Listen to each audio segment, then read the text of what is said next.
Good planning is always finding the island that the residents can swim to, that the planners at the city can swim to, and that the developer can swim to. We have always envisioned that this property would be, a community hub. The saga over what will happen to this historic former post office in West Queen West has been years in the making, and today the story is far from over. The former postal station C at 1117 Queen Street West was built in 1902. In 2021, Canada Post placed the building on the market and it was sold to a private buyer.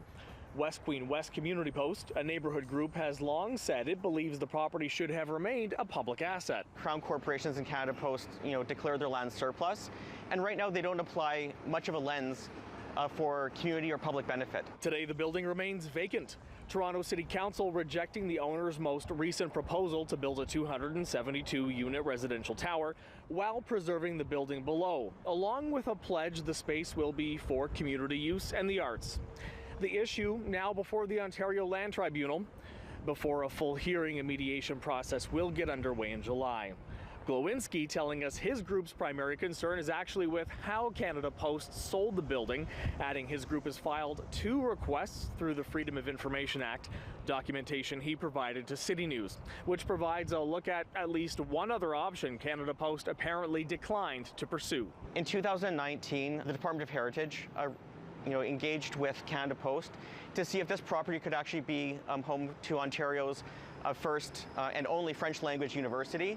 I guess that request to build a French language university here kind of fell on deaf ears at Canada Post. He, however, does believe the new owner is acting in good faith, and he's hopeful an amicable solution is on the horizon. I think there's a possibility for us to engage with the property owner in partnership with the City of Toronto to see what's the path forward. It will be arts and culture focused. Meanwhile, Joe Mihevc represents the new owner, Robert Bilak, a Toronto business owner.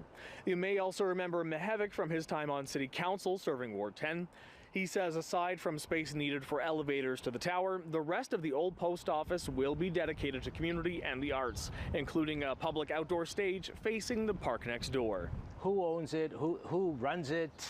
What programs, what organizations come in, that's all to be determined. But the step number 1 is to allocate the space. Ward 9 Councillor Alejandra Bravo saying in writing any final decision should be made with consideration of community desires. We did also reach out to Canada Post and did not receive a response. For City News, I'm David Zura.